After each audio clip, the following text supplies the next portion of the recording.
मसीह यीशु के नाम में आप सबको सलाम। मेरे साथ देखें यशवा की किताब उसका पहला बाब।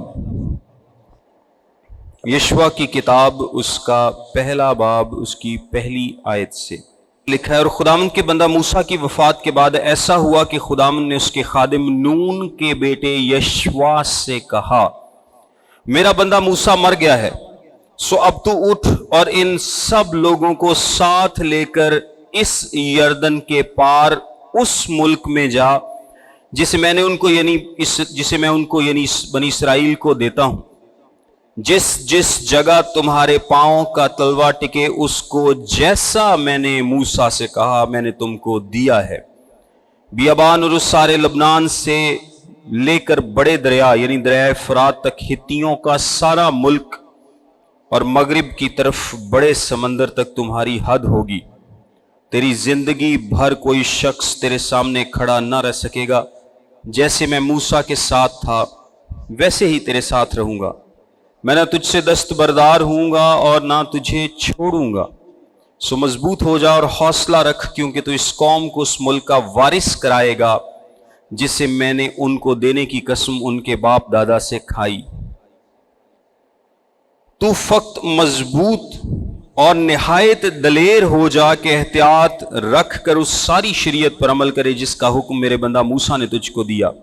उससे न दहने मुड़ना और न बाएं, ताकि जहां कहीं तू जाए तुझे खूब कामयाबी हासिल हो। शरीयत की ये किताब तेरे मुंह से न हटे, बल्कि तुझे दिन और रात इसी का ध्यान हो, ताकि जो कुछ इसमें लिखा है उस सब पर तू एहतियात करके अमल कर सके, क्योंकि तब ही तुझे इकबालमंदी की राह नसीब होगी और तू खूब कामयाब होगा। क्या मैंने तुझको हुक्म नहीं दिया? सो मजबूत हो जा और हौसला रख, खौफ ना खा और बेदिल ना हो, क्योंकि खुदाम तेरा खुदा जहां जहां तू जाए तेरे साथ रहेगा। आमीन। पहले हम इस टेक्स्ट को समझते हैं, फिर हम आगे बढ़ेंगे। मैं अगर आपको बताता चलूं तो हम कहां पर मौजूद हैं। हम इस वक्त बिल्कुल यर्दन से पहले मौजूद हैं। हम दरियाए यर्दन से पहले मौजूद हैं। और यर्दन के पार क्या है? यर्दन के पार वो मुल्क है, वो सरजमीन है जिसका वादा किया गया था। यानी जिस सरजमीन का वादा किया गया था, जिसको वादे की सरजमीन कहा जाता है, वो कहां पर है? यर्दन के पार वो मौजूद है। ऑल्दो के कुछ कबीलों को पहले भी जगह दी गई, लेकिन खुदा ने जिसका वादा किया था वो यर्दन के पार मौजूद है। और अब यशवा यानी मूसा से यशवा की तरफ ट्रांजिशन होती है। पहले सारा इख्तियार, सारी लीडरशिप मूसा के पास थी, और अब लीडरशिप किसके पास आने जा रही है? यशवा के पास। अब यशवा के पास जो है वो लीडरशिप ट्रांसफर होगी। और यशवा कौन है? यशवा उन 12 जासूसों में से एक था जिसे कहां भेजा गया था? आज से 38 साल पहले मुल्क कनान की जासूसी करने को भेजा गया था। यशवा उन जासूसों का लीडर था। और यशवा और कालेब दो शख्स ऐसे थे। यशवा इफ्राइम के कबीले से था, और यशवा और कालेब दो शख्स ऐसे थे जिन्होंने आकर अच्छी खबर दी थी। उन्होंने कहा था कोई बात नहीं, अगर वो बड़े हैं छोटे हैं जैसे भी हैं, हम खुदावंद के नाम से उन पर कब्जा कर लेंगे। तो ये यशवा के क्रेडिट पर है। अगर आप यशवा की ओवरऑल लाइफ देखें तो आपको कोई ऐसी बात उसके बारे में नहीं लिखी मिलेगी कि उसने कोई बहुत बड़ा गुनाह किया हो, या बहुत बड़ी कोई बगावत की हो, या खुदावंद के खिलाफ कहीं पर गया हो। जिस तरह हारून के बारे में है या मूसा के बारे में है कि हारून ने वो बछड़ा बनाया सोने का, जो कि बिल्कुल गलत था, या हारून और मूसा ने दोनों ने खुदावंद के नाम को जलाल नहीं दिया, या और बहुत सारे लोगों के बारे में लिखा जाता है जो कुछ उन्होंने किया। तो यशवा के बारे में आपको कोई इस तरह का बड़ा गुनाह नहीं मिलता। ये बात नहीं है कि उसने कभी गुनाह नहीं किया, लेकिन कलाम मुकद्दस में ऐसा कुछ नहीं लिखा।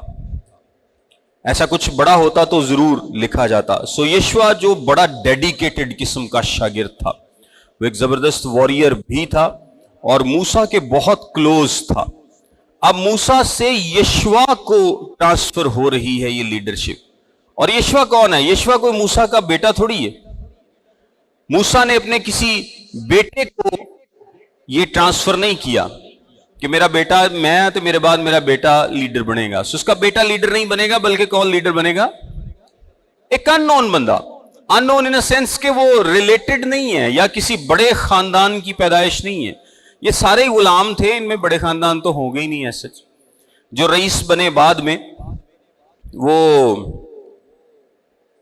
मुकर्रर किए गए, यानी वो तो पिछले 40 साल की बात है ना। तो ये कोई बहुत बड़े खानदान की पैदावार नहीं है कि इसके अपने असर और रसूख की वजह से इसको कोई लीडरशिप ट्रांसफर की गई है। इसको इसलिए लीडरशिप ट्रांसफर की गई है क्योंकि ये खुदा की मर्जी थी। और आप बड़ी खूबसूरत चंद बातें इस टेक्स्ट में से सीखेंगे, गौर से समझिएगा इसको। यशवा नाम का क्या मतलब है?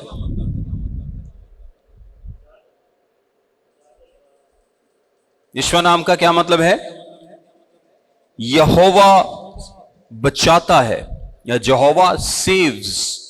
खुदामंद बचाता है, यहोवा बचाता है। इससे पहले इसका नाम क्या था? यशवा का पहला नाम क्या था? होसिया। यशवा का नाम पहला क्या था? होसिया। और इसका नाम किसने चेंज किया था? मूसा ने। ये किसने चेंज किया था? मूसा। होसिया का मतलब निजात है, और यशवा का क्या मतलब है? यहोवा निजात देता है, यहोवा बचाता है। और यीशु मसीह का नाम भी क्या था? यशवा। यीशु मसीह का नाम भी क्या था? यशवा। अब मैं कुछ पैरेलल्स आपको बताता हूं। सबसे पहली बात जो आप इस नाम से और इस ट्रांजिशन से सीखते हैं, गौर कीजिएगा। मूसा किसको रिप्रेजेंट करता है? मूसा किसको रिप्रेजेंट करता है? शरीयत को। मूसा किस चीज को रिप्रेजेंट करता है? शरीयत को। और यशवा यीशु मसीह की टाइप है। यशवा क्या है? यीशु मसीह की टाइप है। इससे पहले कि मैं ये टाइप के बारे में आपको बता सकूं, मैं आपको रेस्ट के बारे में थोड़ा सा बताता हूं। अगर आप मेरे साथ देख ही लें, बल्कि एक हवाला देखें, इब्रानियों का खत, उसका 4 बाब। इस चैप्टर को आप पूरा पढ़ सकते हैं, मैं 4 आयत से पढ़ता हूं। चुनाचे उसने 7वें दिन की बाबत किसी मौका पर इस तरह कहा है कि खुदा ने अपने सब कामों को पूरा करके 7वें दिन आराम किया, और फिर इस मकाम पर है कि वो मेरे आराम में दाखिल ना होने पाएंगे। बस जब ये बात बाकी है कि बाज उस आराम में दाखिल हों, और जिनको पहले खुशखबरी सुनाई गई थी वो नाफरमानी के सबब से दाखिल ना हुए, तो फिर एक खास दिन ठहराकर इतनी मुद्दत के बाद दाऊद की किताब में आज का दिन, उसे आज का दिन कहता है, जैसा पेशतर कहा गया कि अगर आज तुम उसकी आवाज सुनो तो अपने दिलों को सख्त ना करो। और अगर यशवा ने उन्हें आराम में दाखिल किया होता तो वो उसके बाद दूसरे दिन का जिक्र ना करता। बस खुदा की उम्मत के लिए सब्बत का आराम बाकी है, क्योंकि जो उसके आराम में दाखिल हुआ उसने भी खुदा की तरह अपने कामों को पूरा करके आराम किया। बस आओ हम उस आराम में दाखिल होने की कोशिश करें ताकि उनकी तरह नाफरमानी करके कोई शख्स गिर ना पड़े। यहां से मैं एक बात आसान अल्फाज में आपको समझाता हूं। बनी इसराइल का मिस्र से निकलना किस चीज को जाहिर करता है? हमारे लिए किस चीज को जाहिर करता है? गुनाह आलूदा जिंदगी से इखराज को या निजात को। जिस तरह उन्होंने गुलामी से, मिस्र में गुलामी से निजात पाई, इसी तरह हम अपनी पुरानी जिंदगी, गुनाहों वाली जिंदगी से निजात पाते हैं, बचाए जाते हैं, छुड़ाए जाते हैं। समझ आ गई इस बात? फिर बनी इसराइल का कनान में दाखिल होना किस चीज को जाहिर करता है? आराम को जाहिर करता है। लेकिन इब्रानियों का खत हमें बता रहा है कि ये आराम परमानेंट आराम नहीं था। ये क्या है? ये एक वक्ती आराम है। अभी एक आराम और बाकी है। सब्बत का आराम जो है वो बाकी है। ये किस चीज को जाहिर करता है? आराम को। सो अगर बनी इसराइल का मिस्र से निकलना उनकी गुलामी से रिहाई को जाहिर करता है, जिस तरह के हम गुनाहों की जिंदगी से आजाद होते हैं, तो उनका कनान में दाखिल होना किस चीज को जाहिर करता है? आराम में दाखिल होने को। लेकिन ये वो आराम नहीं है जो कि परमानेंट आराम है जिसका वादा किया गया है। ये कैसे रिलेट करता है मैं आपको बताता हूं।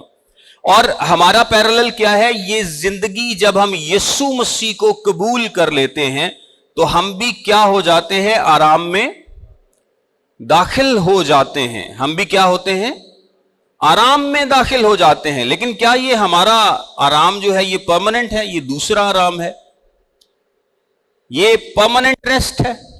नहीं। क्यों? क्योंकि जब बनी इस्राएल आराम में दाखिल हुए, यानी कनान में दाखिल हुए, तो उनको जंगें लड़नी पड़ी, उनको गुनाहों से लड़ना पड़ा, उनको जिस्म से लड़ना पड़ा, कि बस उसके बाद उनको कुछ नहीं करना पड़ा। उन्होंने इस दुनिया में वक्त गुजारते हुए सब चीजों का मुकाबला किया, जंगें भी लड़ी, जिस्म से भी लड़े, गुनाह से भी लड़े, हर चीज से।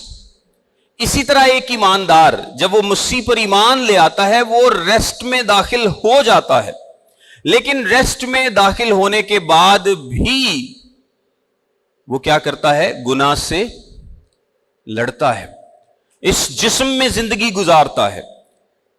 क्योंकि हमारे लिए जो आराम है वो कहां पर होगा, आगे जाकर होगा परमानेंट आराम, जब हम खुदा की बादशाही में दाखिल होंगे। उनका भी वो आराम परमानेंट नहीं था, उनका भी वो आराम जो था वो परमानेंट आराम को जाहिर नहीं करता। हम खुदाम यीशु मसीह के वसीले से जितने भी ईमानदार इस आराम में दाखिल होते हैं, हम पर यह मोहर लग जाती है कि हम उससे अगले आराम में भी दाखिल होंगे। अभी भी तो हम आराम की हालत में है ना। जैसे ही हमने यीशु मसीह पर ईमान ले आए तो इसका क्या मतलब है कि हमें एक एश्योरेंस मिल गई कि हम आसमान की बादशाही में जाएंगे। ये एश्योरेंस हमारे पास मौजूद है। और ये एश्योरेंस किस सूरत में मौजूद है? रूहुल कुद्स की सूरत में। रूहुल कुद्स को क्या कहा गया है? बयाना। क्या कहा गया है? बयाना, टोकन। रूहुल कुद्स एक बयाने की सूरत में, एक टोकन की सूरत में हमें दिया गया है। कलाम मुकद्दस में लिखा है कि रूहुल कुद्स हमें बयाने के तौर पर दिया गया है, ताकि इस पर मोहर शब्द हो जाए कि अब ये चेंज नहीं हो सकती, अब ये बात चेंज नहीं हो सकती। यानी मैंने तुम्हें चुन लिया, मैंने तुम्हें अपना बना लिया। जब तुम ईमान ले आए, मैंने तुम्हें निजात दे दी, मैंने तुम्हें हमेशा की जिंदगी दे दी। और खुदा ने बयाने के तौर पर रूहुल कुद्स हमारे दिलों में डाला, हमारी जिंदगियों में रूहुल कुद्स को भेजा, जिससे ये बात पक्की हो गई कि अब हमारी साल्वेशन जो है वो कंफर्म्ड है, क्योंकि हम उसके बेटे खुदाम यीशु मसीह पर ईमान ले आए हैं। ऐसा नहीं होता कि रूहुल कुद्स खुदा ने अब दे दिया और बाद में खुदा वापस रूहुल कुद्स ले ले, फिर असी तौबा करिए तो फिर सानू खुदा रूहुल कुद्स दे दे, फिर असी दौड़ जाइए तो फिर रूहुल कुद्स वापस ले ले। ऐसा नहीं होता, क्योंकि साल्वेशन जो हमेशा की जिंदगी है, इसका मतलब ही क्या है? हमेशा की जिंदगी। ये छीनी नहीं जा सकती। यीशु मसीह ने कहा था कि कोई उन्हें मुझसे छीन नहीं सकता। जो यीशु मसीह के हैं उन्हें कोई यीशु मसीह से छीन नहीं सकता। सो हमें बयाने के तौर पर रूहुल कुद्स दिया गया है, लेकिन हम फिर भी स्टेट ऑफ रेस्ट में हैं, हम आराम में हैं। इस दुनिया में रहते हुए भी, ऑल्दो कि हम फाइट करते हैं, हम गुनाह से लड़ते हैं, हम जिस्म में जिंदगी गुजारते हैं, लेकिन हम आराम में। अब दूसरी बात सीखिए, ये जो मूसा है वो किसको रिप्रेजेंट कर रहा है? शरीयत को। मूसा बनी इस्राएल को आराम में दाखिल नहीं कर सकता था। दोबारा बोलता हूं, मूसा बनी इस्राएल को आराम में दाखिल नहीं कर सकता था। मूसा आज भी ईमानदारों को आराम में दाखिल नहीं कर सकता। मूसा शरीयत को रिप्रेजेंट करता है। शरीयत का क्या मतलब है? कि ये आपके पास हुक्म है, अगर आप इन पर अमल करेंगे तो आप जिंदगी पाएंगे, नहीं करेंगे तो लानत पाएंगे, सजा पाएंगे। इन पर कौन अमल कर सकता है? कोई नहीं। शरीयत पर कौन अमल कर सकता है? कोई नहीं। कलाम में क्या लिखा है? जिसने एक हुक्म को तोड़ा उसने सारी शरीयत को तोड़ा। आदम ने कितने हुक्म तोड़े थे? सिर्फ एक। तो इसका क्या मतलब है? वो पूरी शरीयत का गुनहगार था। सो अगर आप एक भी हुक्म जिंदगी में एक दफा भी तोड़ते हैं तो आप पूरी शरीयत के गुनहगार हैं। जब गुनहगार हैं तो फिर लानती ठहरे, आप सजा के नीचे हैं। सजा तो अब मिलेगी ही मिलेगी, सजा तो मिलेगी ही मिलेगी, लेकिन वो सजा यीशु ने हमारी खातिर बर्दाश्त की, उसने हमारी लानतें खुद उठा ली, हमारे गुनाहों की सजा खुद बर्दाश्त की, क्योंकि कलाम में क्या लिखा है, सब ने गुनाह किया और खुदा के जलाल से महरूम है। सो मूसा यानी शरीयत यानी आपके अच्छे काम, आपके नेक अमाल ना उस वक्त आपको आराम में दाखिल कर सकते थे ना आज कर सकते हैं। ये खुदा की डिजाइन करदा टाइप है यीशु मसीह में। आपको आराम में कौन लेके जाएगा? आपको आराम में लेके जाएगा यशवा। कौन आराम में लेके जाएगा? यशवा। यशवा जो मूसा का शागिर्द था उसका नाम भी यशवा था, और जो आपको आराम में दाखिल कराता है उसका नाम भी क्या है? यशवा है। सो ये खुदा ने डिजाइन किया है सारा प्लान कि यशवा आपको प्रॉमिस्ड लैंड में जाकर लेकर जाएगा, यशवा आपको आराम में दाखिल करेगा। मूसा शरीयत आपको आराम में दाखिल करने की कैपेसिटी नहीं रखती, क्योंकि अगर पौलुस बयान करता है ना कि अगर शरीयत में यह कैपेसिटी होती कि वो आपको आराम में दाखिल कर सके तो फिर मसीह का आना क्या है? हब्स है, बेफायदा है। मसीह के आने का कोई फायदा ही नहीं है अगर आपको शरीयत निजात दे सकती या बचा सकती या आराम में दाखिल कर सकती। सो ये एक टाइप है। कनान किस चीज की टाइप है? एक रेस्ट की टाइप है, यानी वो रेस्ट को बयान करती, ऐसे रेस्ट को जो कि हमें मसीह में खुदा में मिलता है, अश्योरेंस को रिप्रेजेंट। जब आप वादे की सरजमीन में आ चुके और उस वादे की सरजमीन में उस रेस्ट में आपको दाखिल कौन करेगा? यशवा दाखिल करेगा। और यशवा किसकी टाइप है? यीशु मसीह की टाइप है। मेरा ख्याल है आपको समझ आ गया होगा। सो लिखा है, खुदा ने कहा कि मेरा बंदा मूसा मर गया, बस अब तू उठ और इन सब लोगों को साथ लेकर उस पार उस मुल्क में जा जो मैं बनी इस्राएल को देता हूं। जिस जिस जगह तुम्हारे पांव का तलवा टिके उसको मैं, जैसा मैंने मूसा से कहा मैंने तुमको दे दिया। यानी खुदा ने सारे का सारा जो कनान है इसका वादा कर रखा है, लेकिन जगह उनको कौन सी मिलेगी? जिसके लिए वो वहां पर जाकर लड़ेंगे, कदम रखेंगे, क्योंकि यही खुदा ने उनको हुक्म दिया था। ऐसा नहीं है कि वो बस जाके तो आराम से बैठ जाएंगे तो सारा कुछ होना दे नामे हो जाएगा। वो खुदा के साथ मिलकर इस निजात के मंसूबे में आगे बढ़ेंगे, काम करेंगे, और खुदा उनको पूरी आगे डिस्क्रिप्शन देता है कि कौन कौन सी जगह जो है वो मैं तुम्हें दूंगा। अब अगर आप गौर करें तो 3 दफा खुदा ने उससे कहा है कि मजबूत हो जा, हौसला रख, मजबूत हो जा, हौसला रख, ना डर। इसका क्या मतलब है कि शायद यशवा के दिल में हो कि पहले तो मूसा साथ था और मूसा 40 साल से इतना बड़ा जबरदस्त लीडर इनको लेके चल रहा है, तो अब यशवा के हाथ में कमान आई है। और ऐसा तो नहीं है कि सब कुछ यशवा के हाथ में, उसे पता है कि मैं ऐसे इनको आगे लेके चलूं कि खुदा भी नाराज ना हो और मैं अपना काम पूरे तरीके से कर पाऊं। सो एक बहुत बड़ी जिम्मेदारी थी और वो घबरा रहा है। बल्कि अगर आप आखिरी आयत देखें ना, 18वीं आयत, तो लिखा है, जो कोई तेरे हुक्म की मुखालफत करे और सब मामलों में जिनकी तू ताकीद करे तेरी बात न माने वो जान से मारा जाए। तू फक्त मजबूत हो जा और हौसला रख। ये खुदावंद नहीं कह रहा, ये लोग कह रहे हैं। खुदावंद ने भी इसे बार बार कहा है कि तू मजबूत हो जा और हौसला रख, और लोग भी उसे कह रहे हैं कि तू मजबूत हो जा और हौसला रख, तू मजबूत हो जा और हौसला रख।